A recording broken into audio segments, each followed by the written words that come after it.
Hello students, मैं Tiwari class में आपका स्वागत करता हूं। आज हम लोग एनसीईआरटी की एक्सरसाइज 4.2 पढ़ने वाले हैं। ठीक है, हम हिंदी मीडियम में करेंगे। कैसे करेंगे उस पर बात करेंगे। पहले कुछ कॉन्सेप्ट समझेंगे कि इसके कॉन्सेप्ट क्या होते हैं। देखिए, सबसे पहले इसमें कॉन्सेप्ट है, मैंने आपको एनसीईआरटी की सभी पूरी बुक का सॉल्यूशन करा रहा हूं, जिसमें 11th 12th आपको प्लेलिस्ट में चैप्टर के नाम से सारे वीडियोज मिल जाएंगे। ठीक है, जिसमें आप देख सकते हैं। फिर धीरे धीरे हम पूरा 12th इंपोर्टेंट क्वेश्चन करने वाले हैं। अब सबसे पहले हम लोग क्या करेंगे, सबसे पहले एक प्रॉपर्टी पढ़ेंगे। पहली प्रॉपर्टी क्या है कि किसी सारणिक में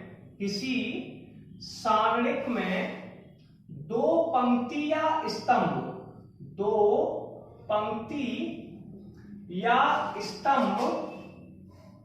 समान होने पर सारणिक का मान शून्य होता है। सारणिक को हम डेल भी कह देते हैं, तो ये डेल बराबर 0 होता है। तो हमारी पहली प्रॉपर्टी थी कि किसी सारणिक में दो पंक्ति या स्तंभ समान होने पर सारणिक का मान शून्य होता है। तो समझते हैं इसको, ऐसे नहीं, मजा नहीं आना ना। कैसे करते हैं, देखिए ये दो वैल्यू हैं। क्या करते हैं, सारणिक का पहला टारगेट हम बनाते हैं कि हम ऐसे जब देख रहे होते हैं रो और कॉलम को, तो हम प्रयास करते हैं जब दो लोगों को देखेंगे, यानी कि दो रो या दो कॉलम को, दो पंक्ति या दो स्तंभ को देखेंगे, तो हम चाहेंगे दोनों एक जैसे बन जाए। कैसे बन जाए? एक जैसे क्यों बन जाए? जब ये एक जैसे हो जाएंगे ना, तो इनके बीच की दूरियां कितनी हो जाएंगी? 0। ऐसे हमारे बीच हम एक जैसे लोग मिलते हैं तो उनके बीच में दूरियां 0 हो जाती हैं। ऐसे जब सारणिक में दो पंक्ति या दो स्तंभ एक जैसे होते हैं तो सारणिक का मान शून्य हो जाएगा। कितना हो जाएगा? सारणिक का मान शून्य हो जाएगा। हम समझते हैं कैसे हो जाता है। जैसे मेरे पास एक वैल्यू है 1 2 3 3 2 1 1 2 3। अब समझेंगे इसमें रो क्या होती है और कॉलम क्या होती है। ठीक है, इसे हम लोग कहते हैं R1। क्या कहते हैं? R1। इसे कहते हैं R2। R1 का मतलब है रो नंबर 1, R2 का मतलब है रो नंबर 2 और R3 का मतलब है रो नंबर 3। ठीक है, इसे हम लोग कहते हैं C1, इसे हम लोग कहते हैं C2 और इसे हम लोग कहते हैं C3। हम क्या देख रहे हैं, सुनिए। हमने इसमें क्या देखा कि जो R1 है ये वाली रो और R2 है, ये दोनों एक जैसे 1 2 3 1 2 3। तो आप कहेंगे R1 एंड R1 तथा R3 समान है। कैसी हैं? R1 तथा R3 समान है। अगर ये समान है यानी कि दोनों एक जैसी हैं, और मैंने अभी आपको ट्रिक बताई थी कि भैया अगर ये एक जैसी हैं, तो क्या हो जाएगा? इनके बीच की दूरियां 0 हो जाएंगी। ये तो अपना जीवन का कॉन्सेप्ट है। मैथमेटिक्स में तो दूरियां होती नहीं है, मैथमेटिक्स में तो मान होता है। तो जो डेल का मान है यानी कि सारणिक का मान है वो 0 हो जाएगा। सिंपल है। अब आगे देखते हैं। जैसे मैंने दूसरा एग्जांपल लेता हूं। ऐसे मेरे पास है 5 2 7 3 2 1 5 2 7। जब मैंने इन दोनों को देखा तो मैंने कहा यार इसे तो C1 कहते हैं और इसे C3 कहते हैं, और C1 और C3 एक जैसे हैं। C1 और C3 कैसे हैं? एक जैसे। तो एक जैसे लोगों को जब देखते हैं, जब कोई भी बंदा जो हमारे जैसा है, तो हमारे मन में विचार आते हैं। भैया क्या विचार आते हैं? कि हम दोनों के बीच की दूरियां 0 हो जाएं। जैसे हमारे मन में विचार आता है कि हमारे बीच की दूरियां 0 हो जाएं, ऐसे ही सारणिक के मन में विचार आता है कि उसकी वैल्यू 0 हो जाए। तो इसका आंसर 0 हो जाएगा। तो ये आपका पहला कॉन्सेप्ट हो गया। तो आप यहाँ पे सबसे पहले कोई क्वेश्चन सॉल्व कर रहे होंगे, तो आप इसके लिए जब आप किसी क्वेश्चन को पास जाएंगे तो वहां पे आप रो और कॉलम को ऐड कर सकते हैं, सब्सट्रैक्ट कर सकते हैं, ऐड करके सब्सट्रैक्ट कर सकते हैं, और विचार करेंगे कि भैया ये दोनों वैल्यू एक जैसी हो जाएं। कैसी हो जाएं? एक जैसी, जिससे कि आप सारणिक का मान निकाल पाए। 0 हो जाएगा बिना प्रसार किए। इसमें एक दूसरी पंक्ति और होती है। ठीक है, क्या आपको यहां दिखाई दे रहा है? ठीक है, किसी सारणिक में, अगली लाइन है, किसी सारणिक में एक पंक्ति या स्तंभ शून्य होने पर, क्या होने पर, शून्य होने पर सारणिक का मान शून्य होता है, सारणिक का मान शून्य होता है, शून्य होता है। तो आपका दूसरा टारगेट क्या होता है? पहला टारगेट तो ये था कि दो पंक्तियां स्तंभों को एक जैसा बनाना। हम ऐसी जुगाड़ लगाते हैं, ऐसा कुछ सोचते हैं यार कि ये दो पंक्तियां स्तंभ एक जैसी बन जाए, और जैसे हम एक जैसे लोगों को देखेंगे और कहेंगे जीरो हो गया। क्या हो गया? जीरो। दूसरा काम क्या होता है? हम सारणिक के अंदर ज्यादा से ज्यादा जीरो बनाने का प्रयास करते हैं। क्या करते हैं? ज्यादा से ज्यादा जीरो बनाने का प्रयास करते हैं। चलिए, ज्यादा से ज्यादा जीरो बनाने का प्रयास करते हैं तो समझते भी हैं। ऐसे मैंने कहा 0 0 0 2 5 7 3 2 1। इसमें हमने क्या देखा कि जो R1 है, क्या बेटा? R1 के सभी अवयव शून्य हैं, R1 के सभी अवयव शून्य हैं। और मैंने भी जस्ट आपको थोड़ी देर पहले समझाया कि भैया यहां पर कोई भी एक पंक्ति या स्तंभ शून्य होने पर सारणिक का मान शून्य होता है। कितना होता है? सारणिक का मान शून्य होता है। तो इसका मान शून्य हो जाएगा। ठीक है, ये आपको समझ में आ जाना चाहिए। ऐसे जीरो लिखते हैं। दूसरा देखेंगे, ऐसे 3 2 1, इसको ऐसे लिख लेते हैं, 0 2 की जगह 0 लिखते हैं, 0 3 0 0 5 2 1 1। ठीक है, अब हमने क्या देखा कि इसमें जो ए कौन है? C2। जैसे मैं आपको समझा चुका हूं, तो इसका जो कॉलम नंबर 2 है उसके सभी मान शून्य हैं। किसी भी सारणिक में उसके सभी अवयव, यानी कि चाहे वो पंक्ति हो, पंक्ति को रो कहते हैं। और मैंने आपको समझाया था जब बच्चे रोते हैं तो लेट जाते हैं, यानी कि लेटी हुई लाइन। तो पंक्ति या स्तंभ का मान शून्य होने पर सारणिक का मान शून्य होता है। कितना होता है बेटा? सारणिक का मान शून्य होता है। तो ये हमारा क्वेश्चन का आंसर 0 हो गया। ठीक है, तो ये हमारे नॉर्मल क्वेश्चन हुए। जल्दी से आप स्क्रीनशॉट लेंगे, फिर मैं आपको न्यूमेरिकल समझाता हूँ। इसके पहले मैं दो प्रॉपर्टी और बता दूं। इसके लिए आप सारणिक को आपस में दो पंक्तियां स्तंभों को जोड़ सकते हैं, उनकी अदला बदली करने की भी कुछ नियम है। ठीक है, वो सारे नियमों के बारे में हम क्वेश्चन करते जाएंगे और उस पर बातें करते जाएंगे। ठीक है, तो जल्दी से स्क्रीनशॉट ले लो। अगली एक्सरसाइज स्टार्ट करते हैं कि अब इस एक्सरसाइज में प्रश्नावली 4.2 को हम कैसे हल करेंगे। ठीक है, हल करने के लिए सबसे पहले इसमें देखेंगे प्रश्नावली 4.2 जो कि एनसीईआरटी की है। क्वेश्चन का लिखा हुआ है बिना प्रसारण किए, मतलब एक्सपेंड नहीं करना। एक्सपेंड कैसे करते हैं? पहले पे प्लस, फिर माइनस, फिर प्लस, है ना? वैसे नहीं करना, प्रॉपर्टीज का यूज करना है, गुणधर्मों का। सारणिकों के गुणधर्मों का प्रयोग करके निम्नलिखित प्रश्न 1 से 5 को सिद्ध कीजिए। देखिए, सारणिकों के गुणधर्म का उपयोग कैसे करते हैं इस पर बात करेंगे। मैंने कहा था कि देखो अभी दो प्रॉपर्टी समझाई, बड़ी इंपॉर्टेंट प्रॉपर्टी थी। अगर किसी सारणिक की दो पंक्ति या दो स्तंभ एक जैसे होते हैं तो सारणिक का मान शून्य होता है, पहली प्रॉपर्टी।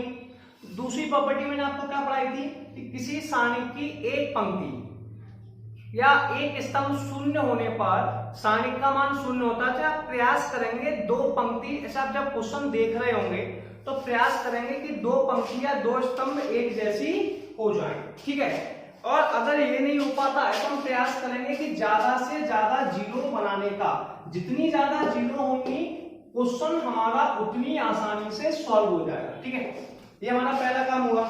सबसे पहले हमने LHS ले लिया, तो मैं LHS को थोड़ा सा अलग लिखता हूं, चाहो तो मैं इसी को लिख सकता हूं। ठीक है, ये क्वेश्चन में मैंने डायरेक्ट LHS ले लिया, ये ले ली वैल्यू, इसे मैंने नोट डाउन कर लिया LHS। आपको पता है कि जो खड़ी हुई लाइंस होती है ना, C1 कहते हैं। ठीक है, थोड़ा सा इसे C1 कहते हैं खड़े में, इसे C2 कहते हैं और इसे C3 कहते हैं। अभी आपने कसम क्या खाई थी? एक जैसा बनाने का। जब आप किसी को देख रहे हैं, क्या कर रहे हैं? देख रहे हैं, तो आपके मन में विचार आया भाई ये अपने बन जाए। क्या बन जाए?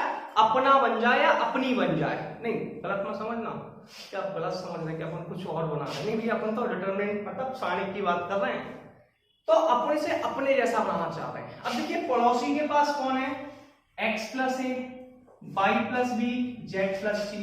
अब मैं चाह रहा हूं यार ये अपने जैसा बन जाए, और जैसे ही अपना बन जाएगा ना, दोनों के बीच की दूरियां 0 हो जाएंगी, यानी कि सारणिक का मान 0 हो जाएगा। ये तो प्रॉपर्टी है भैया। ये x को a में जोड़ दें तो x प्लस हो जाएगा, y b में जुड़ गया y plus B, z c में। इसका नाम c1 है, इसका मान c2 है। अगर मैं यहां पर लिखना चाह रहा हूं पहली वाली पे c1 की जगह, तो मैं पहले c1 को लिखूंगा। अब मैं दोनों को जोड़ रहा हूं तो मैं लिखूंगा c1 प्लस के c2। यस और नो? तो सबसे पहला काम हो गया c1 प्लस के c2, मैं दोनों को जोड़ दूंगा। ठीक है, तो आपको अब मैं दिखाता हूं। ऐसे मैंने x, अब सुनिए, जब भी कोई ऑपरेशन किया जाता है संक्रिया, इसे हिंदी में संक्रिया कहते हैं, इंग्लिश में ऑपरेशन कहते हैं। जब भी ऑपरेशन किया जाता है वो पूरी की पूरी पंक्ति या स्तंभ में किया जाता है। जैसे घर पर पापा आम लेके आए, ठीक है, मैंगो लाते हैं ना घर पर, तो जब मैंगो लाएंगे तो घर में सब सारे बच्चों को दिए जाते हैं, सारे मम्मी में सब खाते हैं। ऐसा तो नहीं आपको नहीं खिलाए जा रहे हैं या आपकी कंडीशन खराब है। तो जो भी कोई ऑपरेशन होगा वो सबके साथ होगा। तो अगर ये और ये गाना भी गाते हैं, कौन सा, वो एक गाना सुना ना अपना, मेरे सामने वाली खिड़की में, तो इनके जो वैल्यू होती है या मान होते हैं वो सामने सामने होते हैं। एक टीवी पे प्रोग्राम आया था छठे छठे, इसके सामने वाला ये, इसके सामने वाला ये और इसके सामने ये, तो ये C1 है तो ये C2 है। दोनों को जोड़ दीजिए। जैसे ही मैंने दोनों को जोड़ा, ये x हो गया, ये a हो गया, y प्लस b, तो ये हो गया y प्लस के b, और ये z प्लस के c। यहाँ पे वैल्यू आ गई a b c। बाकी जैसी लिखी हुई है आप सेम टू सेम लिख देंगे। लिख दिया?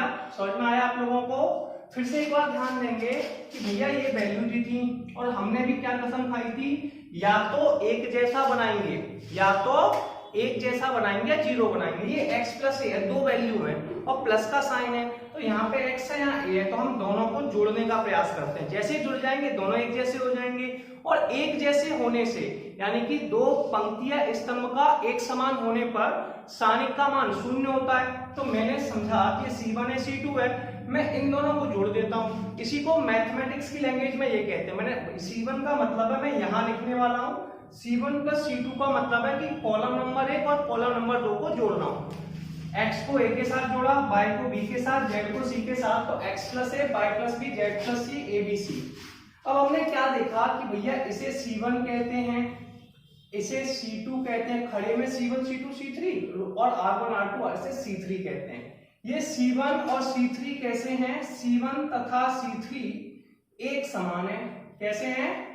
एक समान है। यस और नो? दिखाई दे रहे हैं आपको? और मैंने कहा था जब भी आप ये देखोगे कि दो वैल्यू एक समान है, तो हम क्या चाहते हैं, जब एक जैसे लोग मिलते हैं तो दूरियां कितनी हो जाती हैं? 0। तो सारणिक का मान कितना हो जाएगा भैया? सारणिक का मान 0 हो जाएगा। ये क्वेश्चन नंबर 1 कंप्लीट हो गया। तो जल्दी से इसका स्क्रीनशॉट लेंगे फिर अपना आगे। अब हम लोग नेक्स्ट क्वेश्चन करेंगे। क्या लिखा हुआ है? नेक्स्ट क्वेश्चन लिखा हुआ है हमारे पास क्वेश्चन नंबर 2। ये सारणिक का निशान है, सारणिक a minus B, B minus C, C minus A, B minus C, C minus A minus B, C minus A minus B, B minus C. देखिए आपको ऐसे क्वेश्चन में ज्यादा परेशान नहीं होना है। सबसे पहले आप क्या करेंगे, देखिए आपको सिद्ध करना है। सिद्ध करने का मतलब है LHS RHS के बराबर है। तो सबसे पहले आप LHS का चुनाव कर लीजिए। आपने LHS ले लिया, LHS मतलब ये वाली वैल्यू ले ली। अब ये क्या देखिए a minus B, B minus C, C minus A. मैंने आपको दो प्रयास बताए थे अभी कि किसी सारणिक में दो पंक्तियां स्तंभों को एक समान बनाइए, किसी सारणिक में दो पंक्तियां स्तंभों को एक समान बनाइए, या दूसरा ऑप्शन क्या होता है उस पर भी बात कर लेते हैं। दूसरा ऑप्शन हमारे पास एक तो ये हो गया कि सारणिक में ज्यादा से ज्यादा जीरो बनाइए। अब ये क्या है, a minus B, B minus C, C minus A, इसे C1 कहते हैं। क्या कहते हैं? C1। इसे C2 कहते हैं और इसे C3 कहते हैं। ये चक्रीय क्रम है। कौन सा क्रम है? चक्रीय क्रम। चक्रीय क्रम का मतलब क्या है कि देखिए a माइनस बी है, b माइनस सी है, c माइनस, ऐसे मैं इन तीनों को जोड़ दूं तो b से b कट जाएगा, c से c कट जाएगा, a से a कट जाएगा, 0 आ गया। ऐसे अगर मैं इन तीनों को जोड़ दूं तो वही 0 आ जाएगा, और इन तीनों को जोड़ दूं तो 0 आ जाएगा। ठीक है, और मान लीजिए मुझे यहां पर लिखना है तो मैं यहां पर C1 लिख दूंगा, C1 प्लस के C2 प्लस के C3। अब मैंने तीनों को जोड़ा, a माइनस बी प्लस के b माइनस सी प्लस के c माइनस ए। पहला a minus B, B minus C, C minus A, ऐसे आप लिख सकते हैं B minus C plus C minus A और प्लस ए माइनस के B, C minus A minus B plus के बी माइनस सी। मैंने इन तीनों को जोड़ दिया ऐसे ऐसे ऐसे। अब इन मैंने जो ऑपरेशन था वो C1 की जगह लिखा, यानी कि यही लिखूंगा। इसके अलावा जो वैल्यू जैसी लिखी हुई है उन्हें मैं सेम टू सेम लिख दूंगा। तो बाकी वैल्यू को मैं लिख दूंगा B minus C minus A minus B, C minus A minus B minus सी। ठीक है, अब इसे जैसे ही हम सॉल्व करेंगे तीनों को तो आंसर 0 आ जाएगा। क्या लिख देंगे 0 0 0 और ये आ गया B minus C minus A minus B, C minus A minus B minus सी। अभी हमने आपको प्रॉपर्टी पढ़ाई थी, एक गुणधर्म बताया था कि सारणिक में किसी पंक्ति या स्तंभ के सभी अवयव शून्य होने पर, बताया था ना, किसी सारणिक में किसी पंक्ति या स्तंभ के सभी अवयव शून्य होने पर सारणिक का मान कितना होता है भैया, शून्य होता है। तो इसका मान 0 आ जाएगा। गुणधर्म लगा देंगे क्या कि भैया जो C1 है, C1 के सभी अवयव शून्य हैं, सभी अवयव शून्य हैं, इसलिए सारणिक का मान शून्य होगा। और ये सॉल्व हो गया। अब हम लोग दूसरी पावर वाले क्वेश्चन के पास चलते हैं। ठीक है, जैसे हम दूसरे क्वेश्चन के पास पहुंचे देखेंगे क्या लिखा है। सबसे पहले हम क्या करेंगे, LHS सेलेक्ट कर लेंगे। क्या सेलेक्ट कर लेंगे, LHS। अब हम थोड़ा सा ध्यान देंगे, वैल्यू आ रही 65, काफी बड़ी वैल्यू है। इसे C1 कहते हैं, इसे C2 कहते हैं और इसे C3 कहते हैं। C1 C2 C3, खड़े में C1 C2, ये R1 R2 R3। यार ये 65 है, थोड़ी बड़ी वैल्यू है। और सारणिक की प्रॉपर्टी है, इसका नाम है C3। कौन है, C3। अब मैं इसे छोटा करना चाह रहा हूं तो मैं C3 में से कोई वैल्यू घटाऊंगा। ये मेरे पास 7 है, ठीक है, तो 7 में मैं किसका मल्टीप्लाई करूं कि 65 के नियर आ जाए। तो चलिए मैं पहाड़ा पढ़ता हूँ। 7 एकम 7, 7 दूनी 14, 7 21, 7 चौक 28, 7 पंजे 35, 7 छह 42, 7 7 7 8 56, 7 नाम 63। तो मैं ये C2 है, इसमें 9 का मल्टीप्लाई कर दूंगा तो 9C2। ठीक है, समझ में आया, दोनों को बता दूंगा। अब देखिए मेरी बात थोड़ा समझेंगे, थोड़ी सी प्रॉब्लम आएगी। बेटा ये C3 है और ये C2 है, इसमें मान रख देना है। तो पहला मान है 65 माइनस के 9 इंटू में 7, दूसरा मान है 75, ठीक है, 75 माइनस के 9 इंटू में 8, तीसरा मान है 86। तो हम लिखेंगे 86 माइनस के 9 इंटू में 9। तो बेटा ये 65 9 63 कितना बचा 2, ठीक है, 9 8 72, 72 में से 75 गए 3 और ये बचा आपका 5। देखिए यहां पे ऑपरेशन में C3 लिखा है, इसलिए ऑपरेशन में केवल इस वैल्यू में चेंज आएगा, बाकी जो वैल्यू लिखी हुई है सेम टू सेम लिख दी जाएगी। तो मैं उनको सेम टू सेम लिख देता हूं। पहली वैल्यू है 2 3 5 7 8 9 और ये अगली वैल्यू है वो है 2 3 5। कितनी है 2 3 5। हमने क्या देखा उस पर थोड़ा गौर करेंगे। हमने देखा कि भैया ये तो C1 है और ये आप लोगों का C3 है। C1 तथा C3 एक समान है। कैसे हैं, या तो ने आपस में लगा के 0 बना लो, एक समान हैं। अब आपको मैंने बताया था कि किसी सारणिक में दो पंक्ति या दो स्तंभ एक समान होने पर सारणिक का मान शून्य होता है। क्या बताया था, किसी सारणिक में दो पंक्ति या दो स्तंभ शून्य होने पर सारणिक का मान शून्य होता है, यानी कि इसकी वैल्यू कितनी आ जाएगी 0 और ये RHS के बराबर हो जाएगा। और ये क्वेश्चन नंबर 3 हमारा सॉल्व हल हो गया। ठीक है, चलिए हम लोग अगला क्वेश्चन देखेंगे कि नेक्स्ट क्वेश्चन में क्या लिखा हुआ है। क्वेश्चन नंबर 4 लिखा है 1 1 1 या फिर 1 BC A ब्रैकेट में B plus C 1 C B bracket में C plus A 1 ABC bracket में A प्लस B बराबर 0 प्रूव करना है। मैंने आपको इसमें एक स्टेप बताई थी कि भैया अगर आप सारणिक को सॉल्व करने जा रहे हैं सबसे पहले आप LHS ले लीजिए। ठीक है, LHS मैंने यही डायरेक्ट लिया। अगर आप सारणिक को सॉल्व करने जा रहे हैं तो आप सबसे पहले प्रयास कीजिए दो पंक्ति या दो स्तंभों को एक जैसा बनाने का। पहला प्रयास क्या कीजिए, दो पंक्ति या दो स्तंभों को एक जैसा बनाने का, या फिर दूसरा प्रयास आप क्या करेंगे, ज्यादा से ज्यादा 0 बनाने का। ठीक है, अब सुनिए सबसे पहले मैंने ये वैल्यू लिखी 1 BC CA और AB, मैं A का मल्टीप्लाई B में और C में करता हूं तो ये हो जाएगा AB प्लस के AC, AC को मैं CA भी लिख सकता हूं, ठीक है। B का C में किया तो ये हो गया BC प्लस के AB, C का A में किया CA प्लस के AB, ठीक है, कोई डाउट नहीं है। अब एक चीज देखिए, AB है इसके पास, BC है और CA है, तीनों वैल्यू है AB BC और CA, ठीक है। अब हम इसे कहते हैं C2, क्या कहते हैं C2, इसे कहते हैं C3, तो हम इसे ले लेंगे C3 के साथ, तो ऑपरेशन लगा देंगे C3 का C3 प्लस के C2, यस और नो। पहले लेंगे 1 ये हो गया BC, ये हो गया CA और ये हो गया AB। अब इन दोनों को जोड़ दिया, ये C2 है ये C3 है, दोनों को जोड़ दिया, जैसे ही जोड़ा ये होगा AB, देखिए ये AB है ये BC है ये CA है, तो AB प्लस BC प्लस के CA, इसमें CA AB BC, तो ये भी हो जाएगा AB प्लस BC प्लस के CA, AB sorry by mistake BC हो जाएगा, कितना हो जाएगा BC, C का B में करेंगे BC CA और AB, तो ये भी हो जाएगा AB प्लस के BC प्लस के CA, ठीक है। अब हम क्या देख रहे हैं कि AB BC CA तीनों के पास है और इसे C3 कहते हैं, क्या कहते हैं C3, तो आप लिखेंगे C3 में से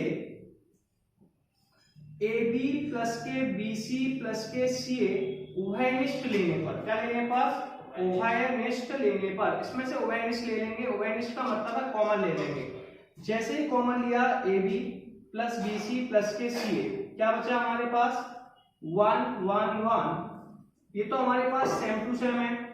अब इन तीनों में से AB BC कॉमन ले लिया 1 1 1, अब हमने क्या देखा ये दोनों एक जैसे हैं और दो एक जैसी वैल्यू होने पर सानिक का मान शून्य होता है, तो इसका मान शून्य हो गया, ठीक है, ये दोनों एक जैसे हैं, तो आप लिखेंगे C1 तथा C3 एक समान है, C1 और C3 कैसे एक समान, तो C1 और C3 के एक समान होने पर सानिक का मान शून्य होगा, शून्य का गुणा जैसे इस वैल्यू में करेंगे आंसर शून्य आ जाएगा। ये हमारा क्वेश्चन नंबर 4 कंप्लीट हो गया। अब हम चलेंगे क्वेश्चन नंबर 5 के पास, तो हम देखेंगे कि 5 को कैसे सॉल्व करते हैं। सबसे पहले वही प्रोसेस है, LHS ले लीजिए, सबसे पहले मैंने LHS को ले लिया, यस और नो, प्रॉब्लम तो नहीं है, ये आपको समझ में आ गया था बगल वाला, कोई कंफ्यूजन तो नहीं, ठीक है। अब सुनिए, अब LHS ले लिया, इसमें देख रहे हैं यार इसमें तो सिंगल सिंगल वैल्यू है, यहाँ पे डबल डबल वैल्यू है, तो क्या करें, समझ रहे हैं। तो देखिए अब इसमें BC है, इसमें CA है और इसमें AB है और तीनों में एक जैसा ही है, इसे R1 कहते हैं, क्या कहते हैं R1, इसे R2 कहते हैं और इसे R3 कहते हैं, ठीक है, क्लियर है। अब मैं तीनों को जोड़ देता हूं, तो जोड़ने से क्या होगा सुनिए, सबसे पहले मैंने इनमें से तीन वैल्यू बना लूंगा, R1 प्लस के R2 प्लस के R3। यहां पे क्या होता है कि दो पंक्ति स्तंभों को जोड़ा जा सकता है, घटाया जा सकता है, ठीक है, किसी वैल्यू में मल्टीप्लाई करके फिर जोड़ा या घटाया जा सकता है, प्रॉपर्टीज होती हैं। तीनों को जोड़ दिया, अब जोड़ने पे क्या होगा सुनिए, ये A 2A BB 2B CC 2C, तो हमारे पास जो आंसर आया उसे हम लिख लेते हैं। आंसर कितना आ गया भैया, आंसर आ गया 2A प्लस के 2B प्लस के 2C, सही है। नीचे जो वैल्यू ऐसे इस वाले में लिखेंगे तीनों को जोड़ के, तो PQR, तो 2P प्लस के 2Q प्लस के 2R, ठीक है। ऐसे हम अगली स्टेप में लिखेंगे XYZ में, तो जो हो जाएगा 2X प्लस के 2Y प्लस के 2Z।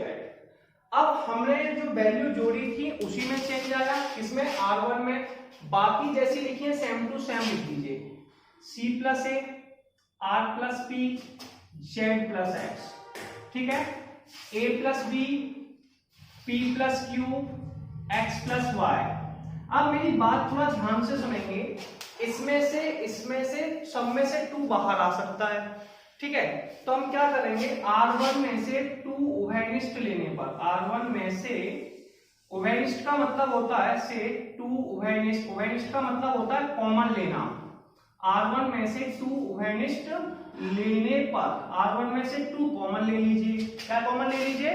R1 में से 2 कॉमन ले लीजिए। जैसे ही आप 2 कॉमन लेंगे तो आपने 2 बाहर आ जाएगा। मैं यहाँ पे थोड़ा लाइन खींच देता हूँ। 2 आपका बाहर आ गया। आपके पास क्या बचा? ऊपर बचा ABC, यहाँ बचा PQR और यहाँ बचा x प्लस y प्लस के z। ठीक है, यहाँ क्या बचा? C plus A, R plus P, Z plus के x, A प्लस B, ठीक है, P plus Q, x plus y। अब हम क्या देख रहे हैं यार? सुनिए, जो मुझे प्रूफ करना है, मुझे प्रूफ वाले पे ज्यादा फोकस करना है। प्रूफ एक सिंगल वैल्यू करनी है, अकेली अकेली वैल्यू है। देखिए यहाँ पे एक अवयव है, A B C, और यहाँ पे A plus B plus C, 3 value है। तो मैं इसमें से 2 वैल्यू हटाना चाह रहा हूँ। ठीक है, तो अब सुनिए, इस पे 3 वैल्यू है, इस पे 2 वैल्यू है, दोनों को घटा दीजिए। क्या कर दीजिए? घटा दीजिए। जैसे ही घटाएंगे, इसे क्या कहते हैं? R1। ठीक है, तो R1 में से घटा रहे हैं R1 माइनस के R2। क्या कर रहे हैं? R1 माइनस के R2। तो A plus B plus C में से C प्लस A घटा दीजिए। C से C कट जाएगा, A से A कट जाएगा। तो अब सुनिए, इसमें से इसे घटाना है, तो A से A कट गया, C से C कट गया, क्या बचा? B। इसमें से इसे घटाना है, R से R कट गया, P से P कट गया, क्या बचा? Q। Z प्लस X में से Z प्लस X कटा दो, X से X कट गया, Z से Z कट गया, क्या बचा? Y। सही है। अब आ गया C plus A, R plus P, Z plus X, A plus B, P plus Q, X plus Y। ये सुन लो। अब यहां तक हमने क्लियर किया, इसके आगे की बात करते हैं। सुनिए, अब यहाँ पे सिंगल वैल्यू हो गई। अब इस सिंगल वैल्यू के आगे आपको एक एक सिंगल वैल्यू बनानी है। ठीक है, ये आपने स्क्रीनशॉट ले लिया होगा, तो प्रॉब्लम नहीं है। अब सुनिए, अब B है, तो B किस में से घट सकता है? B वाले में से। B किस में से घटाया जा सकता है? ऐसे जो B है, B को हम केवल इसमें से घटा सकते हैं, क्योंकि इसके पास तो B है नहीं है। इसे R1 कहते हैं, इसे R3, और बड़ी वैल्यू कौन है? R3। तो R3 में से R1 घटा देंगे, तो ऑपरेशन हो जाएगा R3 माइनस के R1, यानी कि इसमें से इसे घटा देंगे। तो 2 पहले हम लिखा रहने देंगे, यहाँ पे आ गया B Q Y। सही है। C plus A, R plus P, Z plus के X। अब सुनिए मेरी बात बेटा, A प्लस B में से B घटा दिया।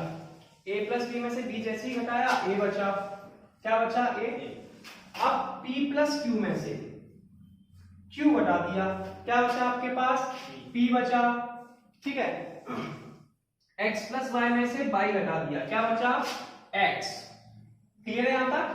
कोई डाउट तो नहीं है? प्रॉब्लम है किसी को? कंफ्यूजन है? अब आगे देखिए, इस पे भी एक वैल्यू होगी, इस पे बची है।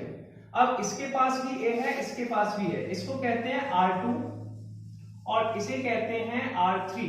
तो R2 में से R3 घटा दीजिए। ठीक है, तो आप लिखेंगे R2 माइनस के R3 2। ठीक है, जिसमें से B Q Y, यहाँ पे R2 लिखा है, यानी कि इसमें चेंज होने वाला है, बाकी नो चेंज। तो बाकी को मैंने सेम टू सेम लिख दिया। अब बीच की वैल्यू चेंज होने वाली है, तो C प्लस A में से A घटा दिया, C आ गया। R प्लस P में से P घटा दिया, कितना आ गया भैया? R आ गया। Z प्लस X में से X घटा दिया, कितना आ गया? Z आ गया। अब यहां क्या देख रहे हैं? A सबसे ऊपर है, फिर B है, फिर C है, इसलिए सबसे पहले A वाले को ऊपर ले जाओ और C को नीचे ले आओ। और जब किसी सारणिक में 2 पंक्ति या 2 स्तंभों की अदला बदली की जाती है, मतलब ऊपर नीचे लिखा जाता है, तो सारणिक में माइनस का साइन लगा देते हैं, यानी कि ऋणात्मक चिन्ह लगा देते हैं। अगर मैं इस लाइन को ऊपर लिखूंगा, उसको नीचे लिखूंगा, तो माइनस का साइन लगा दूंगा। तो माइनस लगा दिया, माइनस के 2 B Q Y, ये सेम टू सेम लिखा। इसमें हमने चेंज क्या किया? नीचे वाली लाइन को ऊपर, ऊपर वाली को नीचे। तो A P X C R Z। अब यही काम मैं फिर से करूंगा, क्योंकि A मुझे सबसे ऊपर चाहिए था, तो मैं फिर से इनकी जब अदला बदली करूंगा, इसे कहते हैं R1 इंटरचेंज विद R2। ठीक है, इसमें माइनस का साइन लगता है, या R2 इंटरचेंज विद R3। ठीक है, अब मैं जब इसको ऊपर ले जाऊंगा, इसको नीचे ले जाऊंगा, तो मैंने अभी आपको बताया सारणिक में जब किन्हीं दो पंक्तियां स्तंभों की अदला बदली की जाती है, यानी कि ऊपर नीचे लिखा जाता है, तो उसमें हम लोग माइनस का साइन लगा देते हैं। किसका साइन लगाते हैं? माइनस का। तो इसे ऊपर लिखने पर माइनस माइनस प्लस के 2, ऊपर जाने पर ये हो जाएगा A P X B Q by C R Z, और ये हमारा आंसर। अब देखिए ये answer same to same RHS से मैच कर रहा है, तो बराबर में आरएचएस, और जैसे ही आरएचएस से मैच किया और ये क्वेश्चन हमारा कंप्लीट हो गया। अब हम लोग नेक्स्ट क्वेश्चन देखेंगे क्या लिखा हुआ है। अगला क्वेश्चन लिखा है सारणिकों के गुणधर्मों का प्रयोग करके प्रश्न 6 से 14 तक को सिद्ध कीजिए। सबसे पहले हम लोग एलएचएस को लेने वाले हैं, और ये हमारा एलएचएस है, ठीक है, मैंने यहीं पर डायरेक्ट ले लिया, कोई ऑब्जेक्शन किसी को? ये हमारा एलएचएस हो गया। अब इसके दो ऑप्शन है, एक तो आप पहले प्लस माइनस करके सॉल्व कर लें, बहुत आसानी से सॉल्व हो जाएगा। अगर गुणधर्मों का प्रयोग करना है तो फिर आपको प्रॉपर्टीज लगानी पड़ेगी। प्रॉपर्टीज में क्या है, ऊपर वाले के पास ए बी है लेकिन सी नहीं है, इसे R1 कहते हैं, तो R1 में आप लोग C का गुणा कर देंगे तो CR1 हो जाएगा, ठीक है। अब जैसे ही C का गुणा किया क्या हो जाएगा, देखिए 0 में गुणा करेंगे 0, A में गुणा किया ये हो जाएगा AC, और ये हो जाएगा माइनस के BC माइनस A 0 और माइनस के C। हमने कहा था इसमें 0 बनाने का प्रयास करते हैं। अब गुणा करते हैं ना मैथ में, तो उसका भाग भी देना पड़ता है, इसलिए C का भाग बाहर दे दिया, ठीक है। अकेले गुणा करना है, किसी वैल्यू के साथ जोड़ के घटा के करते हैं तो कोई प्रॉब्लम नहीं है, ठीक है। अब मेरी बात सुनिए, यहाँ पे BC है और यहाँ पे ओनली C है, तो अगर मैं इसमें B का मल्टीप्लाई कर दूं, इसमें R1 के साथ एक ऑपरेशन लगा रहा हूं कि भैया R1 में से BR2 घटा दूं, क्या घटा दूं? BR2। तो देखिए एक बार आप समझ लीजिए कैसे घटाते हैं।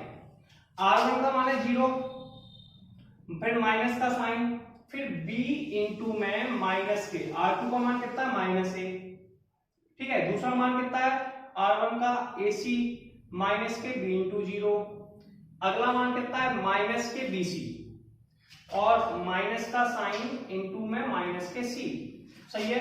तो ये आंसर आ गया AB, ये आंसर आ गया AC, और ये आंसर आ गया 0। तो मैं इस R1 को नई वैल्यू में लिखने वाला हूं, क्या लिखने वाला हूं? C। ये मान कितना आ गया? AB, ये मान कितना आ गया? AC, और ये मान आ गया 0, सही है। ये बाकी सारी वैल्यू जैसे लिखी थी हम वैसी की वैसे लिख देंगे, minus A 0 minus C BC 0। हम क्या देख रहे हैं कि इन तीनों में से क्या कॉमन आ सकता है या उभयनिष्ठ आ सकता है। तीनों में से इसे R1 कहते हैं, तो R1 में से क्या उभयनिष्ठ आ सकता है? A। तो हम लिखेंगे R1 में से A उभयनिष्ठ लेने पर, R1 में से A उभयनिष्ठ लेने पर, उभयनिष्ठ लेने पर, जैसे हम R1 में से A उभयनिष्ठ लेंगे तो ये हो जाएगा A अपॉन में C। A उभयनिष्ठ लेने पे यहाँ पे बचेगा B, यहाँ बचेगा C, यहाँ बचेगा 0, minus A 0 minus C B C और 0। हमने क्या देख रहे हैं, दिखाई दे रहा है ये वाला? ठीक है, चलिए अगर ये दोनों दिखाई दे रहे हैं तो आप सबसे पहले, चलिए नहीं दे रहा है कोई बात नहीं, मैं साइड से लिख रहा हूं, सिस्टम दे देगा, चलो हो गया। अब यहाँ पर अगर आपको दिखाई नहीं दे रहा है तो आप यहाँ क्या करेंगे, सुनिए, इसमें से A कॉमन ले लिया, जैसे ही A कॉमन लिया ये हो गया A अपॉन C, ठीक है। इसमें से A चला गया तो यहाँ क्या बचा? B, यहाँ क्या बचा? C, और यहाँ पर 0, minus A 0 minus C B C 0। हम क्या देख रहे हैं उस पर बात करेंगे। इसे भैया R1 कहते हैं, क्या कहते हैं? R1, इसे R3 कहते हैं। R1 तथा R3 एक समान है, R1 तथा R3 एक समान है, इसलिए सारणिक का मान 0 होगा। तो इसका आंसर कितना आ गया? 0, ठीक है। बराबर में 0, आप यहां लिख भी सकते हैं R1 तथा R3 एक समान है, एक समान है, इसलिए सारणिक का मान 0 होगा। अब मैं इसे रफ कर देता हूं, आप जल्दी से स्क्रीनशॉट ले लेंगे। ले लिया? चलिए मैंने क्वेश्चन नंबर 6 को रफ किया, क्वेश्चन नंबर 7 को देखने वाला हूं। क्वेश्चन नंबर 7 में क्या हुआ, सुनिए। सबसे पहले अगर आपको प्रॉब्लम है तो आप वीडियोस देखते चले। सबसे पहले आप LHS सिलेक्ट कर लें। क्या सिलेक्ट कर लें? LHS। अब हम क्या देख रहे हैं सुनिए, इस पहली लाइन को R1 कहते हैं, इसे R2 कहते हैं, इसे R3 कहते हैं। R1, R2 और R3। R1 में से क्या कॉमन आ रहा है? एक। तो आप क्या लिखेंगे? R1 में से A, R2 में से B, ठीक है, और R3 में से C उभयनिष्ठ लेने पर। क्या? R3 में से C, R3 में से C उभयनिष्ठ लेने पर। क्या लेने पर? C उभयनिष्ठ लेने पर। ठीक है, R1 में से A, R2 में से B और R3 में से C उभयनिष्ठ लेने पर। R1, R2, R3 में से A, B, C उभयनिष्ठ ले लीजिए। जैसे ही उभयनिष्ठ लिया, पहले में से A, फिर B, फिर C, ये आ जाएगा -A B C, यहां बचा A माइनस B C। ठीक है, A B माइनस के C। इसमें हम फिर क्या देख रहे हैं? देखिए, इसे C1 कहते हैं। क्या कहते हैं? C1। इसे C2 कहते हैं और इसे C3 कहते हैं। क्या कहते हैं? C3। इसमें से क्या कॉमन आ जाएगा? A, इसमें से B, इसमें से C। तो आप लिखेंगे C1 में से A तथा C2 में से B, C3 में से C उभयनिष्ठ लेने पर। C उभयनिष्ठ लेने पर। ठीक है, जैसे आप उभयनिष्ठ लेंगे तो क्या हो जाएगा भैया? ABC फिर कॉमन आ जाएंगे। तो ABC इंटू में ABC, और यहां बचा -1 -1 अब आप इसको सॉल्व कर सकते हैं या फिर ज्यादा से ज्यादा जीरो बना के सॉल्व कर सकते हैं। देखिए, +1 -1 ज्यादा से जीरो बनाने हैं, इसे कहते हैं C2। तो C2 प्लस C1, और एक हो गया C3 प्लस के C1। इसको उसमें जोड़ दिया, A² B² C²। जैसे ही जोड़ेंगे तो फिर पहला वाला नो चेंज, -1 + 1 0, -1 + 1 0, और ये आ गया 2। इसको इसमें जोड़ा 0, इसको इसमें जोड़ा 2, और ये आ गया -0। अब इसे सॉल्व कर लीजिए। सॉल्व कैसे करते हैं? अब तो कोई ऑप्शन नहीं, प्लस फिर माइनस फिर प्लस। ठीक है, इस पे प्लस माइनस प्लस का साइन लगा देंगे और इसके बाद सॉल्व करना है। सबसे पहले आएगा A² B² C²। पहले पे -1, फिर लिखेंगे 0 2 2 0। सही है? ठीक है, क्लियर है? दूसरे पे -0, फिर तीसरे पे +0। यस और नो? डाउट है? क्लियर है यहां तक? कोई समस्या है यहां तक? अब सुनिए, सबसे पहले हम उसे क्या करेंगे? सबसे पहले का काम क्या है अपना? अब इसको देख लीजिए, A² B² C², माइनस के बाद 0 का मल्टीप्लाई 0 में किया, 0 आ गया। 2 का मल्टीप्लाई 2 में किया, -4 आ गया, -0 + के 0। -4 का मल्टीप्लाई 1 में करेंगे तो 4 आ जाएगा। A² B² C², और ये आपका RHS के बराबर हो गया। और ये क्वेश्चन नंबर 7 कंप्लीट हो गया। आज के वीडियो में क्वेश्चन नंबर 7 तक ही करेंगे। आगे के क्वेश्चन हम लोग सेकंड पार्ट में करेंगे नेक्स्ट वीडियो में। ठीक है।